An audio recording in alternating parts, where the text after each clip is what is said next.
আসসালামু আলাইকুম, স্বাগতম সবাইকে আমাদের চ্যানেলে। আমি সাদ্দাম হোসেন আছি আপনাদের সাথে মালয়েশিয়ার কুয়ালালামপুর থেকে। আপনাদের জন্য মডার্ন কনস্ট্রাকশন টেকনোলজির ভিডিও বানিয়ে থাকি মালয়েশিয়া থেকে।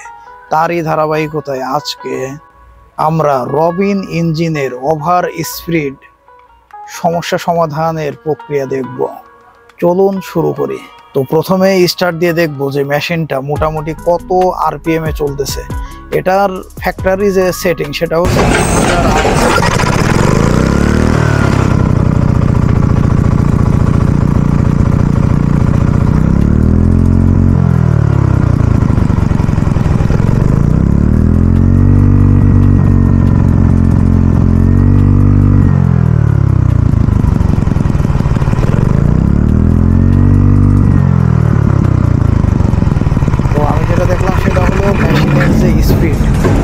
ম্যাক্স স্পিড 3000 আরপিএম, সেখানে মোটামুটি 6000 আরপিএম এ চলে গেছে।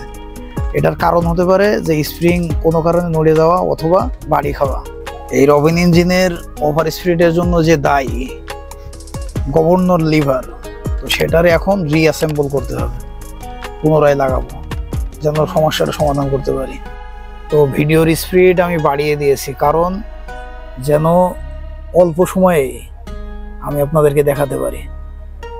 তো সর্বপ্রথম মেশিন বন্ধ করে নিয়েছি এবং বন্ধ অবস্থায় যে কার্বোরেটর, এয়ার ক্লিনার, সেগুলা আগে যে বার করে নিলাম। বার করে সমস্যার জন্য দায়ী যে গভর্নর লিভার, সেই গভর্নর লিভারে আগে যাচাই করতে হবে যে স্প্রিং ঠিকঠাক কাজ করছে কিনা, যে স্প্রিং স্পিড নিয়ন্ত্রণ করে মেশিনের, অথবা কোনো জায়গায় ভেঙে গেছে কিনা। যে গভর্নর লিভার যদি ভেঙে যায় তাহলে এই সমস্যার সম্মুখীন হতে হবে।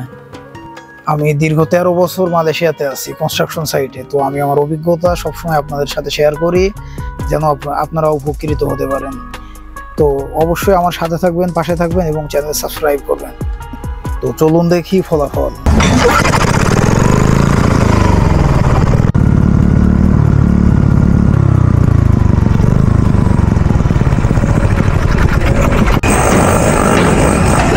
তো রেজাল্ট হলো ফেল করেছি, ওভার স্পিড আগের মতোই আছে। এখন ক্রস অ্যাঙ্গেলে সেটিং করে দেখি। প্রথমবার সেটিং করেছিলাম স্ট্রেট অ্যাঙ্গেলে, এখন ক্রস অ্যাঙ্গেলে।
আলহামদুলিল্লাহ অবশেষে সফল।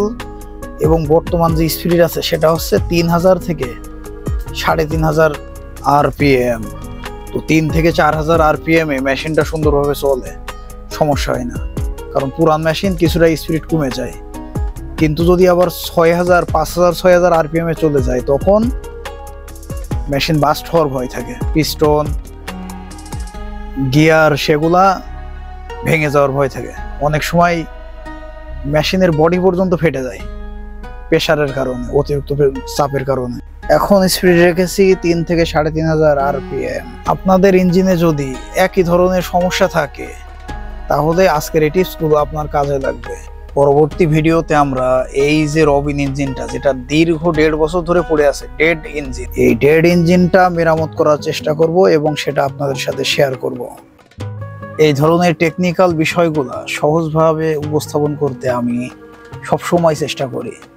যাতে আপনারা আরও ভালোভাবে শিখতে পারেন। তাহলে নতুন ভিডিওর জন্য অপেক্ষা করুন। আর যদি এখনও সাবস্ক্রাইব না করে থাকেন তবে সাবস্ক্রাইব করে নিন, যেন কোনো ভিডিও মিস না হয়। পরবর্তী ভিডিওতে দেখা হবে। সবাই সাবধানে কাজ করবেন। ধন্যবাদ।